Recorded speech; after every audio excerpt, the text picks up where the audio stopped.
Un gusto estar nuevamente con todos ustedes presentando un aspecto primordial de la ciencia cosmobiológica.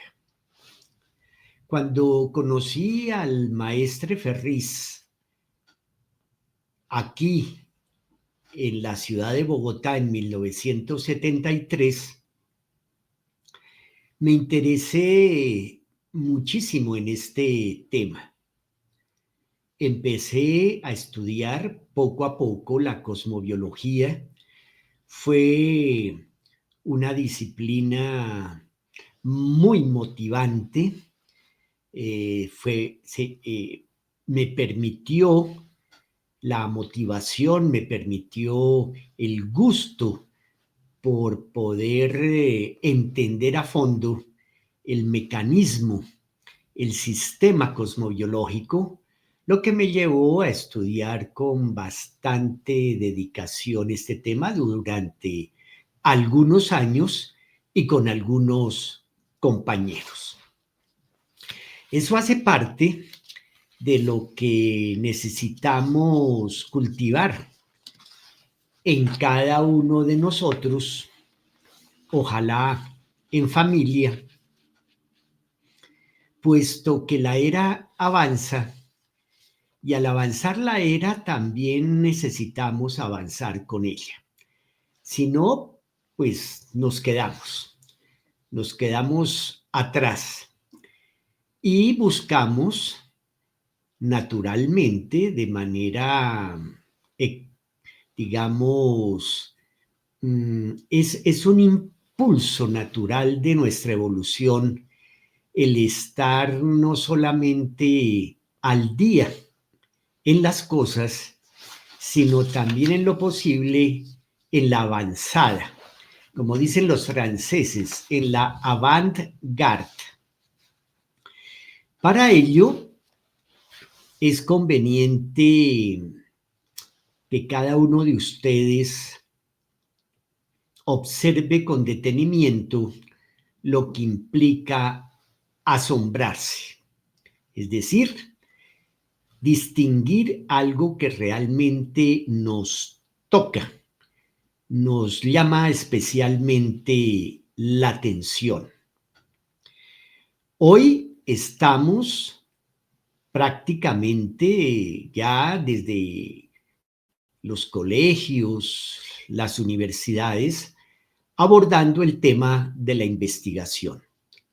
Ya no es algo difícil, novedoso, extraño, ella parte de nuestro acervo cotidiano, incluso lo hacemos de manera natural, vamos al mercado, escogemos con mucho cuidado lo que vamos a comprar, observamos con detenimiento la fruta, las verduras, incluso la olemos, la tocamos, con el fin de investigar si es la que realmente, pues, necesitamos llevar a casa para que toda la familia, pues, se nutra y se alimente apropiadamente. Entonces va surgiendo en cada uno de nosotros espontáneamente la necesidad de ahondar, la necesidad de ir un poco más allá de la apariencia, porque las frutas, las verduras nos las pueden presentar entre una cajita muy bonitas a la vista, pero necesitamos tocarlas, necesitamos olerlas, necesitamos realmente ahondar un poco más en su apariencia para averiguar si realmente la fruta está sana, si la queremos muy madura o menos madura.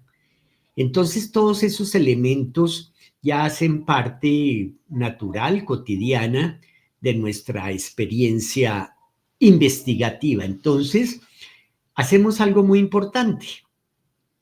Enfocamos la atención en el color de la fruta, en su contextura, en su olor, la miramos por todos lados. Entonces, enfocamos la atención. Cuando enfocamos la atención, empezamos a tomar conciencia de las cosas.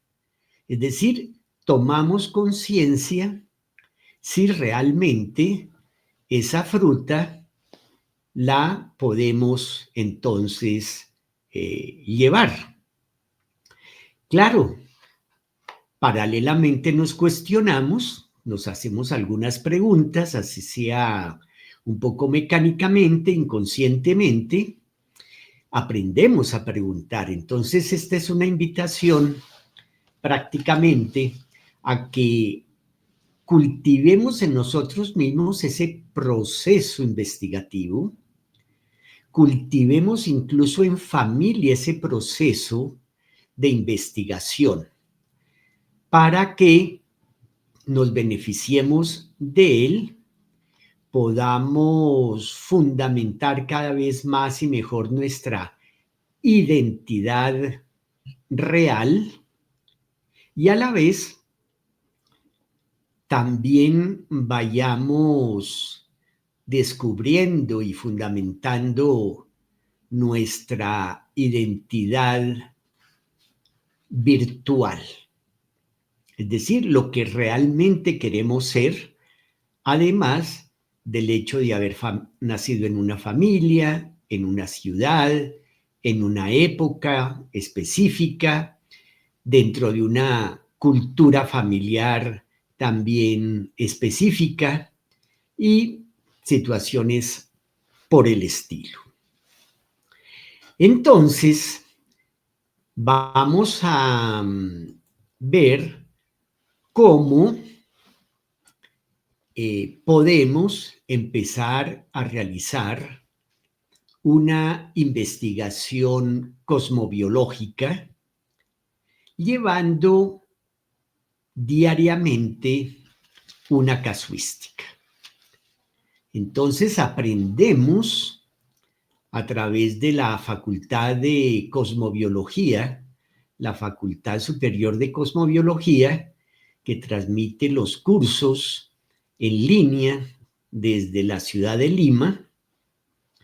Primero, probablemente hayamos estado asistiendo a los cursos de introducción de los liceos de síntesis y entonces nace en nosotros el gusto,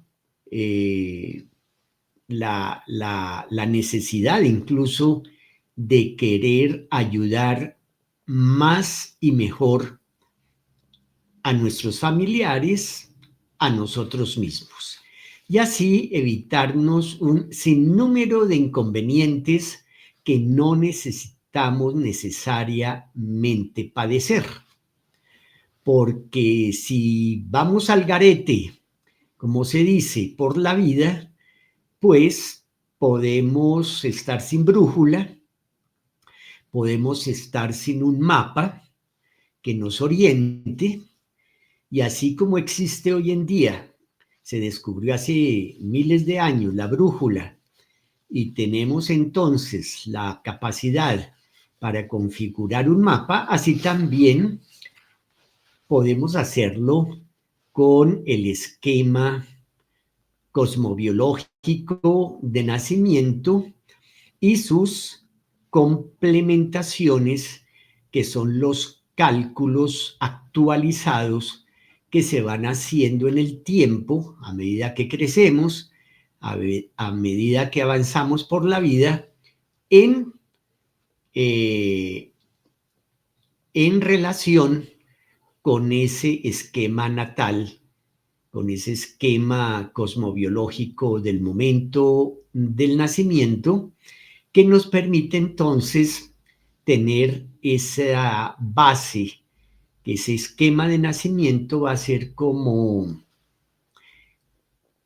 la matriz sobre la cual cotejamos los cálculos que se van dando a través del tiempo.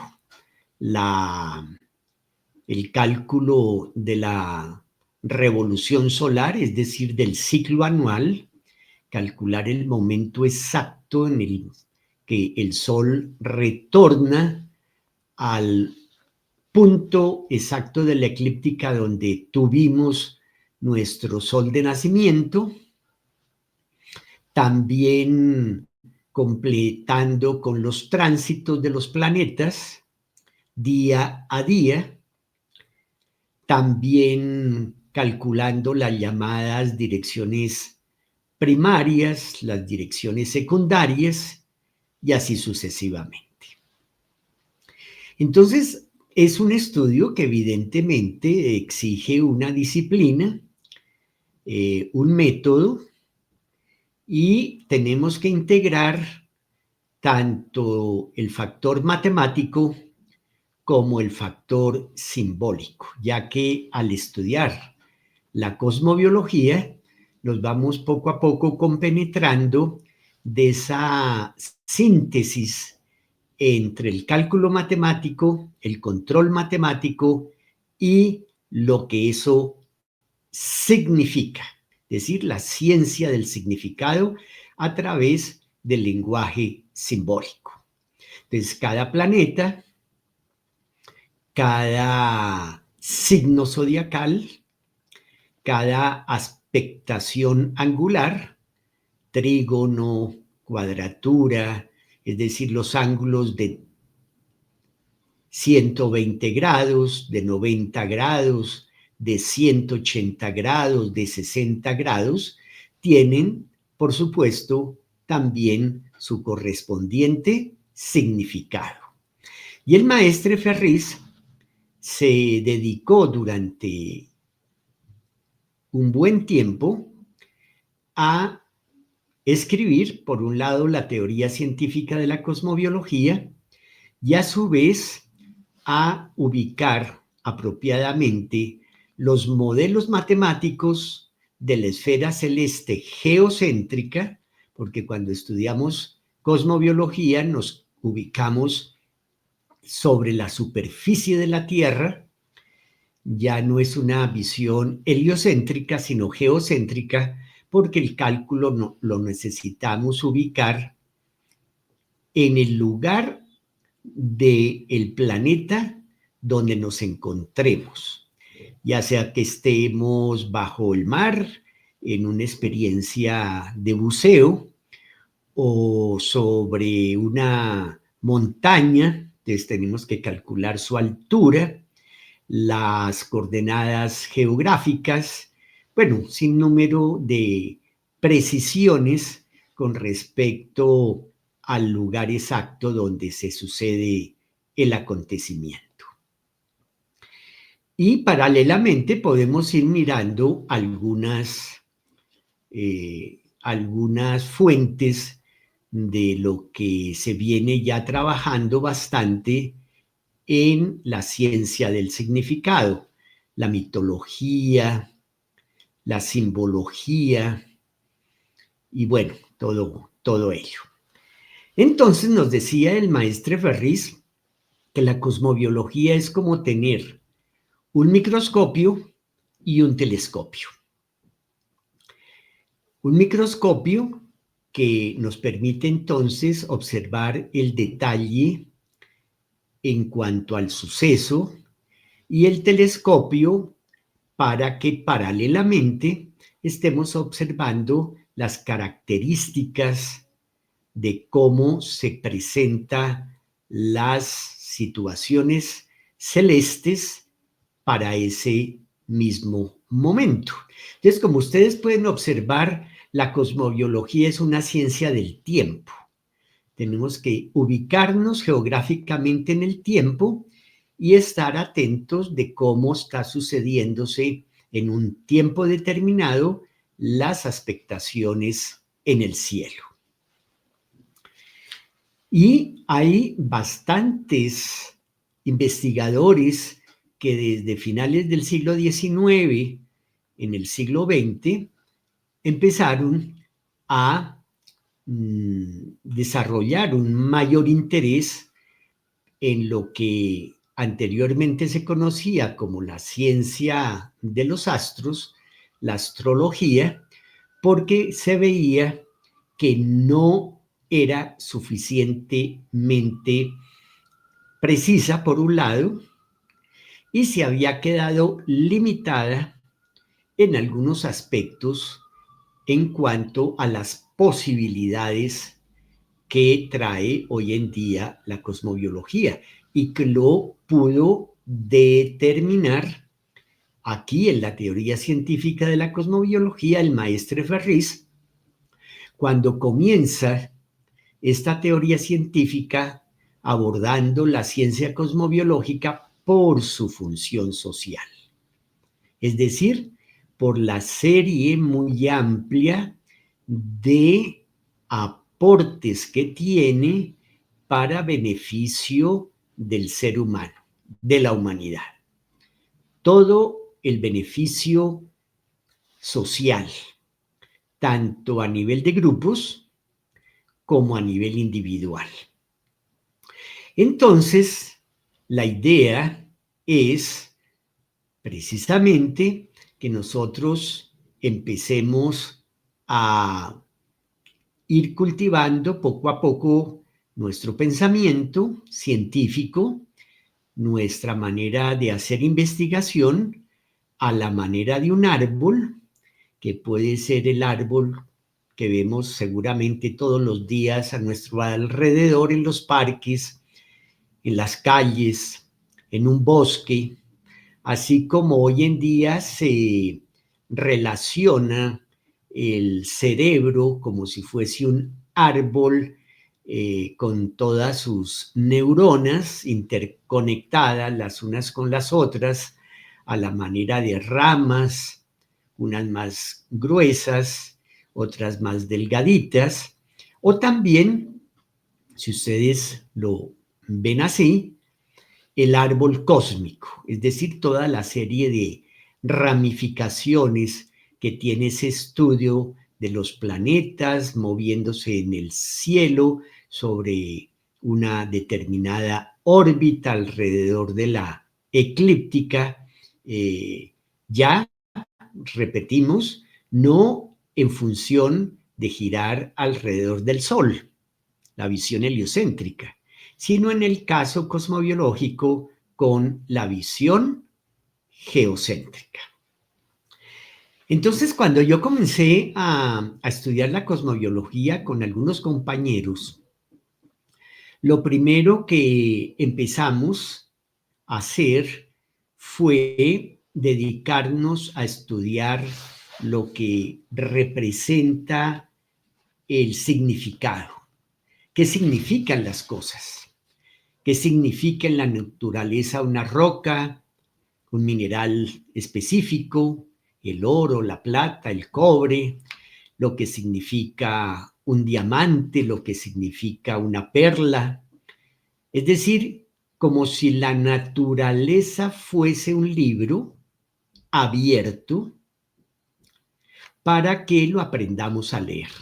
Sobre eso ya se ha hecho bastante trabajo por parte de diferentes autores en muchas épocas que han reconocido que la naturaleza es una especie de libro, solo que tenemos que enfocar nuestra atención y aprender a leer, ya no con palabras escritas, como si en una hoja de un árbol encontráramos unas palabras escritas, sino lo que nos dice como tal la misma hoja, por su forma, su tamaño, su color, su contextura, digamos, en qué clima se permite que esa vegetación se produzca, en fin. Y entonces hay autores que incluso han reconocido el significado de los animales, el significado de las flores, el significado de las piedras preciosas y semipreciosas, y eso fue lo que llevó también en la antigüedad a reconocer un significado en los grupos de estrellas llamados constelaciones, las que en especial se encuentran en la órbita de la eclíptica. Entonces es interesantísimo este tema, porque especialmente los griegos, como muchos de los pueblos antiguos, los egipcios, los celtas, en fin, pues crearon estos mitos, crearon estas mitologías. Hoy en día la mitología es el estudio de los mitos, mito y logos, entonces el estudio de los mitos, y fueron surgiendo en el siglo XX autores como Mircea Eliade que empezaron a penetrar más especialmente en el tema del significado, como este libro de Imágenes y Símbolos, todo lo que hoy en día representa el poder de una imagen. Entonces, paralelamente, tuvimos la oportunidad de dedicarnos a estudiar algo de astronomía. Tenemos que tener unas bases fundamentales de astronomía. Apareció el libro de Astronomía de Posición de Teodoro Vives. Me interesó particularmente, y lo sigo estudiando, el tema de la arqueoastronomía, porque fue una rama que surgió hace unos años dentro de la arqueología con relación a la astronomía, porque los arqueólogos se fueron dando cuenta que muchísimos registros antiguos en las ruinas de los monumentos estaban alineados a los equinoccios, a los solsticios, a determinadas configuraciones celestes. Y hoy en día es motivo ya muy normal y natural este estudio de la arqueoastronomía. Y con ello, pues entonces también en esa época los cálculos cosmobiológicos nos tocaba hacerlos a mano, con tabla de logaritmos. Fueron surgiendo las famosas tablas de efemérides, que es la ubicación, el registro de la posición de los planetas diariamente. Esas son las efemérides, diariamente. Entonces fuimos adquiriendo las primeras ediciones que nos fueron llegando aquí a Bogotá de las efemérides de esas posiciones de los planetas diariamente, año tras año, y con eso podíamos hacer los cálculos. Ya luego llegó nada menos que la calculadora electrónica, que ya nos permitió avanzar, porque la calculadora permitía hacer unas rutinas que facilitaban los cálculos, y finalmente hacia los años 85, 89 más o menos, empezó a llegar el computador. Entonces eso facilitó muchísimo las cosas. Y surgieron otros autores como Gauquelin, Michel Gauquelin, que tuvo el interés. Él fue un psicólogo y estadístico francés, a la persona que hace estadísticas, matemático, que hace mucha estadística, y fue conocido por haber realizado un extenso estudio sobre la astrología, es decir, sobre la posición de los planetas, con su primera esposa, Françoise. A lo largo de su investigación buscó una base estadística analizando grandes volúmenes de datos de nacimiento de personas, especialmente en relación con sus profesiones. Y él entonces cotejaba el momento de nacimiento con la posición de determinados planetas y fue encontrando unas interesantes evidencias. En este libro, Los relojes cósmicos, también tuvo la oportunidad de incluir a varios estudiosos, a científicos que venían haciendo observaciones de las posiciones de la Luna, de las fases de la Luna, de posiciones de planetas, del movimiento de la precesión equinoccial en relación con la biología y en relación con la medicina. Aquí tenemos apenas unas referencias de ese acopio de investigaciones que presentó Gauquelin en Los relojes cósmicos. Es un libro que es conveniente que todos tengamos, que todos leamos y estudiemos, aunque hoy también en Internet se encuentran publicaciones de universidades y de centros de investigación sobre el tema cosmobiológico. Entonces también venía surgiendo ese interés por parte de la psicología, empezando con Carl Gustav Jung, también con el psicólogo francés André Barbol, y algo que fue muy importante para el doctor Ferriz fue incluir en la teoría científica de la cosmobiología la interesante investigación psicológica de Eric Berne sobre los juegos en los que participamos, el análisis transaccional. Bueno, y felizmente, el maestre doctor David Juan Ferriz Olivares, discípulo del maestre doctor Serge Reynaud de la Ferrière, se encontró en la Argentina con Wendell Pollich. Wendell Pollich era una persona que se había trasladado a la Argentina.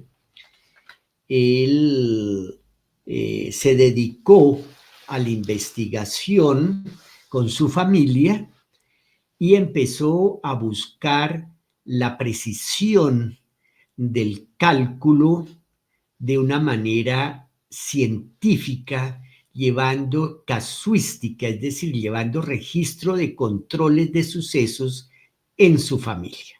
Él tuvo 2 hijas, tuvo sus nietos, las hijas tuvieron sus hijos, y entonces él estaba a diario, primero que todo, con un reloj con la hora ajustada al reloj mundial, para que ese reloj no estuviera ni atrasado ni adelantado, tuviera a la mano pues un reloj bien ubicado, y empezó a notar día a día sucesos familiares. Y eso le permitió con Nelson Anthony Page pues descubrir el topocentrismo, es decir, fue la conquista del fenómeno al segundo. Aquí en la teoría científica de la cosmobiología, gracias a ese encuentro feliz entre el doctor Ferriz y Wendell Pollich en la Argentina, en Quilmes, donde él residía, entonces el maestre Ferriz se sintió supremamente satisfecho porque era algo que él venía buscando de años atrás, la precisión al segundo de tiempo. Y Wendell Pollich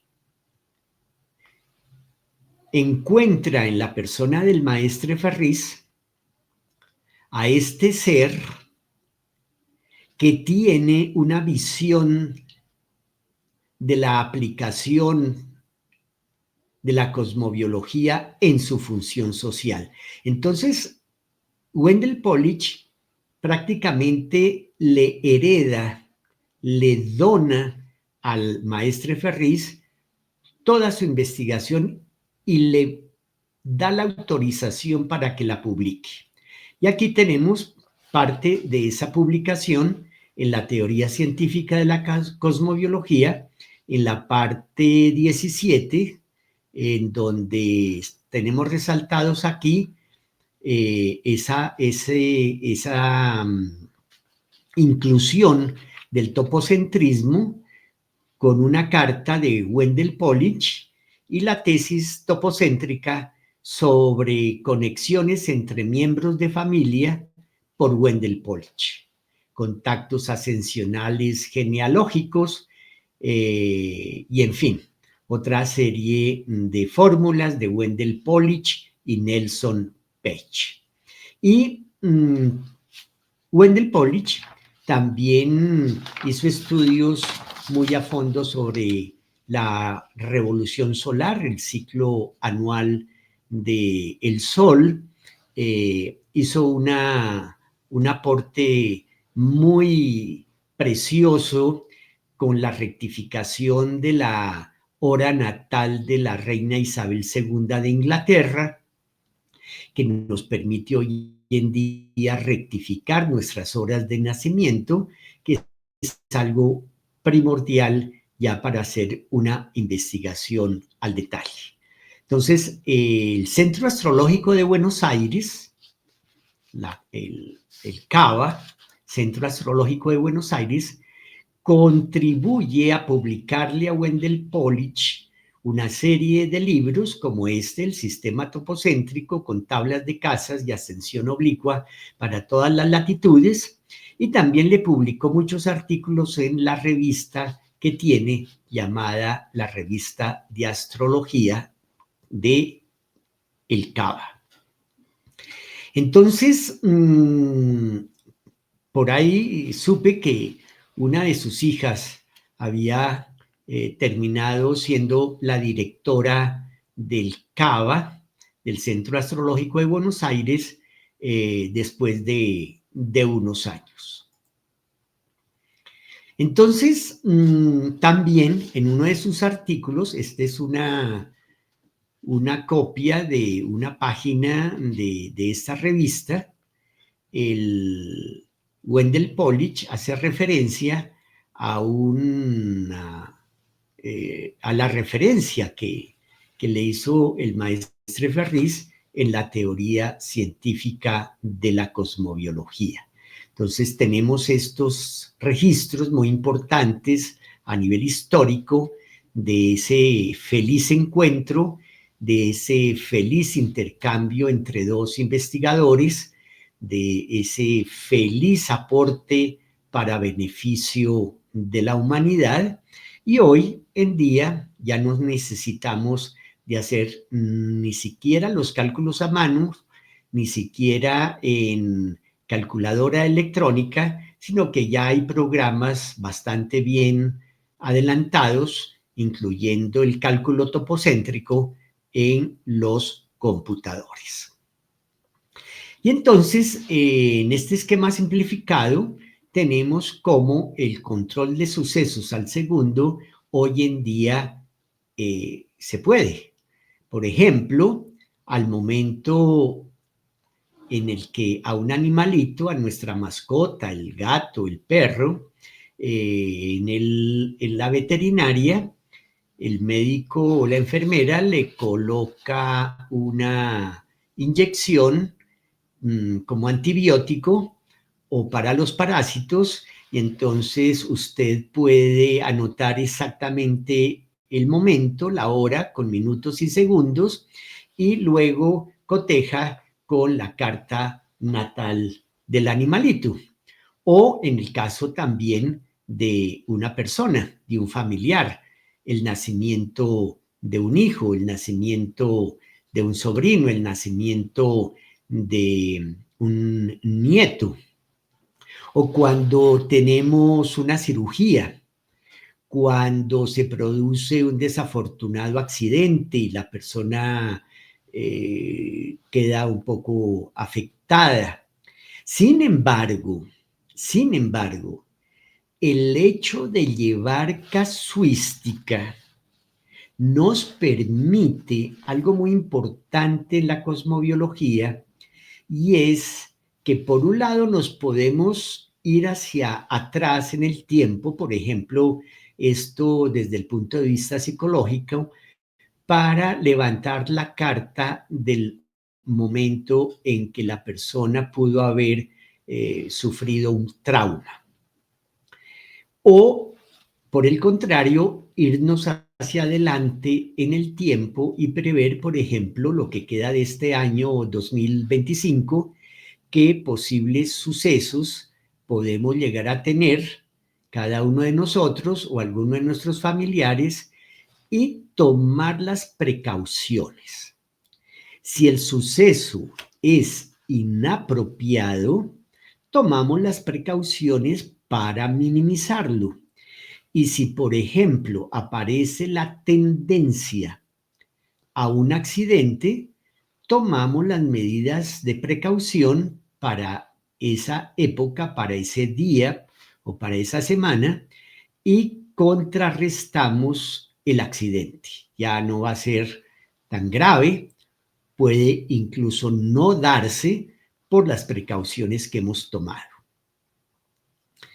Entonces, esa es una superventaja, porque así como con frecuencia vemos la caída de un avión y la muerte de muchísimas personas, hoy en día las aerolíneas podrían tener esa asesoría, podrían tener esa precaución, estudiar previamente las predisposiciones del piloto y entonces evitar accidentes a todo nivel.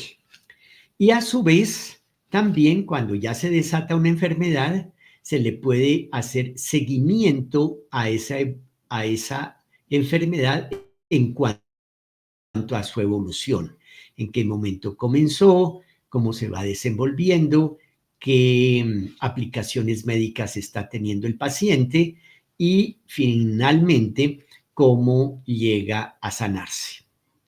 Entonces es muy interesante para la investigación médica. El maestre Ferris, en la teoría científica de la cosmobiología, da una serie de métodos y hace un aporte amplio, muy significativo, en cuanto a la serie de aplicaciones que tiene la cosmobiología para bien de la humanidad. Entonces, eso nos lleva a estar frente a lo que es una ciencia del tiempo y del libre albedrío, como bien la calificó el maestro Ferris, una biocibernética cósmica, en donde nosotros necesitamos tener la disciplina de llevar ese registro a diario, mantener nuestro reloj ajustado. Hoy en día los celulares permiten mantener la hora ajustada, incluso con segundos, y eso, por supuesto, es una gran ventaja. Yo lo hice conmigo. Yo ajusté mi hora de nacimiento con base en sucesos, el nacimiento de mi hermana, que es menor, por supuesto, también el momento en que mi madre sufre un accidente, el momento en que nos trasteamos para otra ciudad, el momento en que termino y me gradúo del bachillerato, es un momento muy importante, también el momento en que entré a estudiar a la universidad, también el grado de la universidad, en el momento en que me entregan el grado. Entonces mis papás están muy atentos de chequear la hora exacta, y así sucesivamente. Cuando me casé, cuando llegó la primera hija, la primera y única hija, y entonces cuando nosotros vamos a viajar en familia, tomamos esas precauciones. No compramos pasaje hasta que previamente no hemos revisado la carta natal.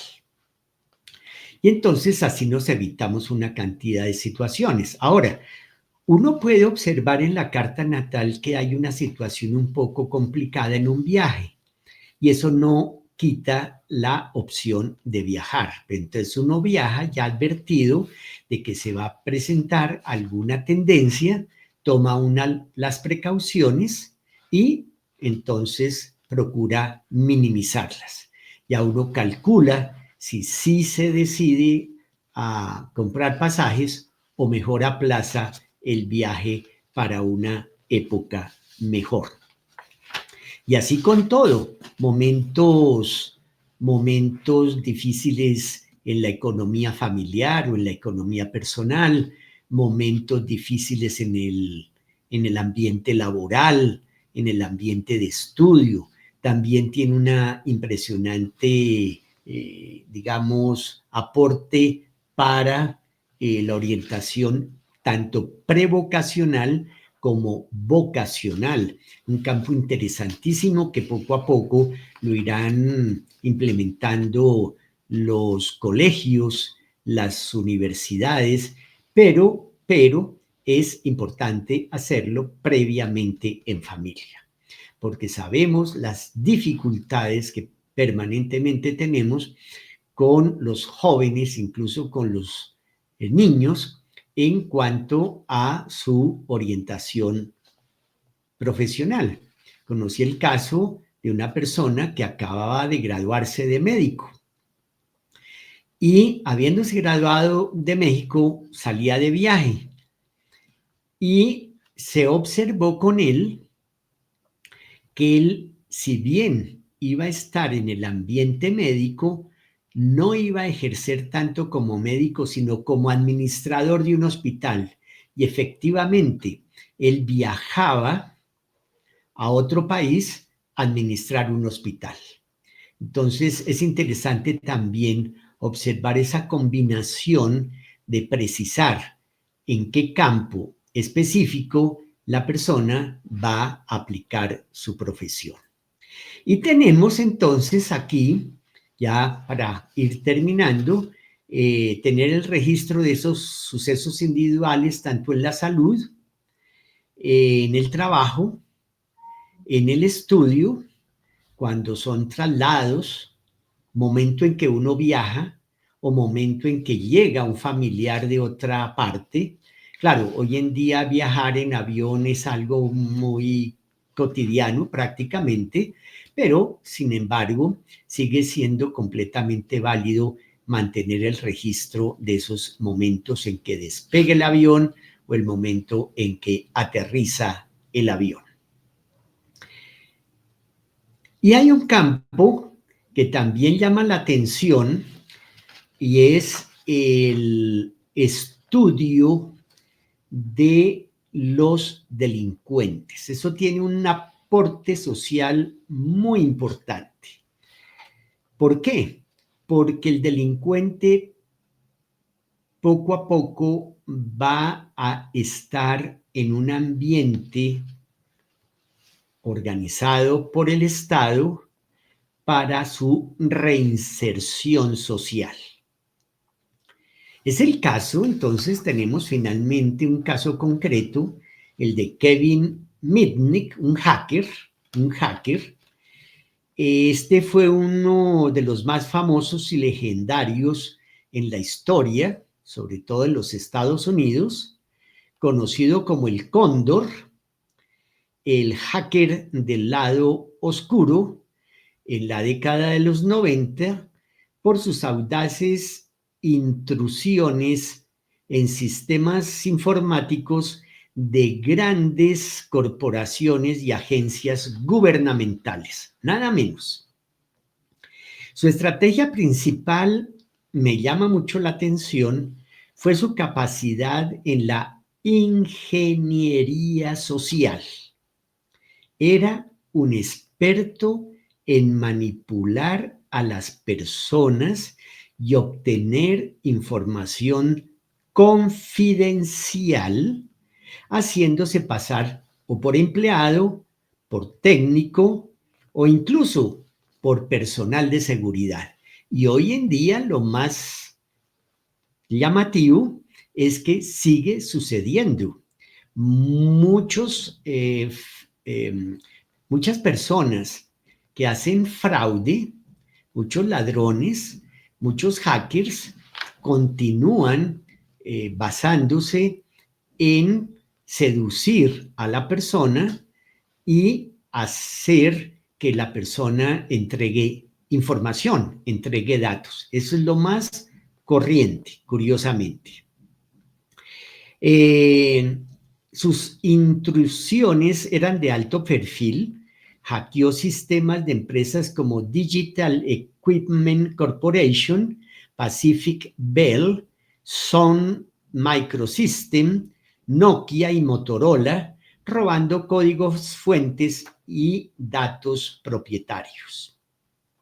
Fue nada menos que fugitivo del FBI, fue uno de los fugitivos más buscados, escapando de las autoridades durante años, utilizando diversas identidades y técnicas muy peculiares. Finalmente, fue capturado y liberado en el año 2000 porque él se reinventó, es decir, le sugirieron, le fueron, digamos, llamando la atención para decirle hoy, deje atrás esa actitud delincuencial y más bien ayude, como ha sucedido con otros hackers. Se convirtió en un respetado consultor de seguridad informática, por supuesto, autor, escribió varios libros y dictó muchas conferencias. Entonces, así conocemos el caso de otros hackers que se han reinsertado socialmente, han aportado sus capacidades y aquí lo vemos en el esquema.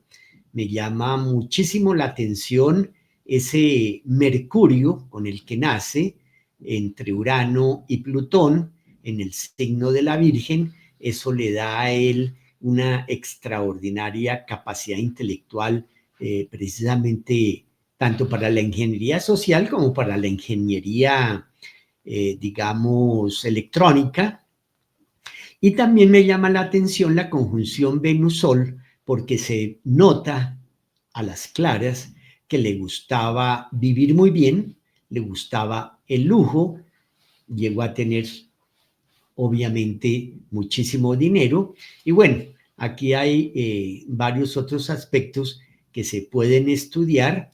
Habría que ver si la hora de nacimiento es la correcta. Se podría, en caso dado, ajustar si se quisiera hacer una investigación ya más especial, que ese es otro campo muy interesante en la cosmobiología, que es el estudio cosmobiológico de importantes seres que han hecho aportes a la humanidad. Tener el esquema de Albert Einstein, tener el esquema de una figura religiosa que, digamos, se quiera estudiar, tener el esquema de Mahatma Gandhi, tener el esquema de un pintor destacado como Pablo Picasso, como Matisse, bueno, tantos otros investigadores, el esquema de Carl Gustav Jung.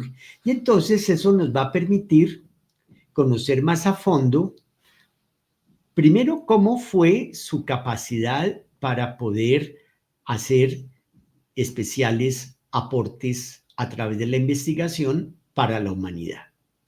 Y cómo fue en su momento ese aporte. Muchos aportes que siguen hoy en día estando completamente vigentes, se van actualizando, como es la psicología analítica, surgida a partir de las investigaciones de Carl Gustav Jung, de filósofos, bueno, de pedagogos, en fin, es un tema interesantísimo, apasionante. Entonces, les invitamos nuevamente a todos ustedes a que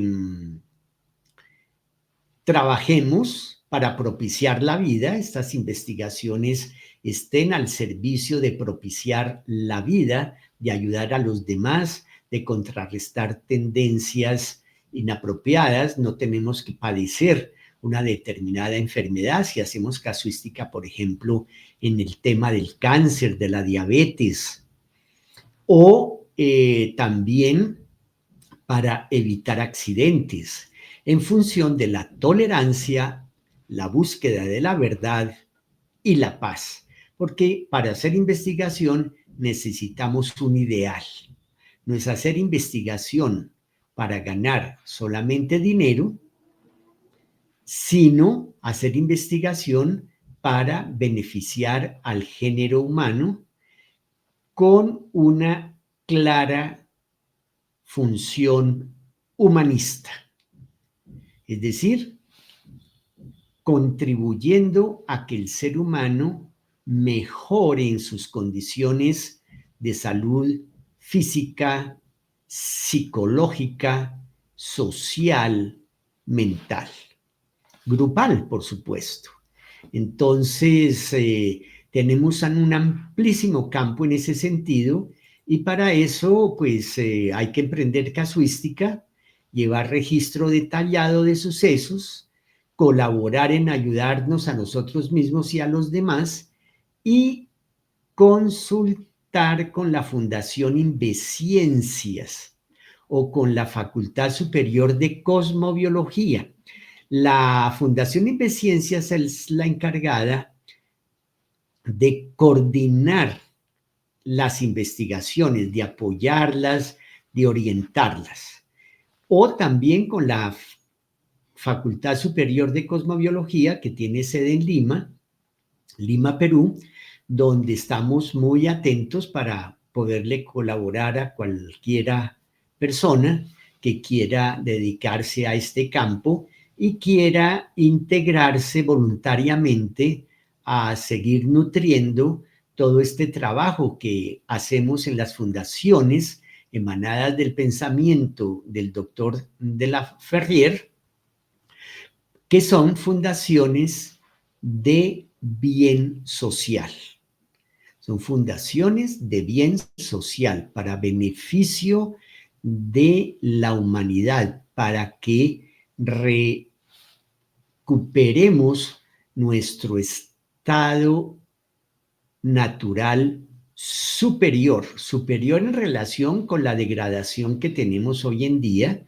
Hoy están surgiendo filósofos, psicólogos que están contribuyendo mucho a señalar las dificultades por las cuales estamos atravesando y las causas de esas degradaciones, de esas dificultades por las cuales está atravesando la humanidad. Entonces, un gusto haberles podido llevar estas inquietudes a todos ustedes y esperamos sus aportes, sus inquietudes.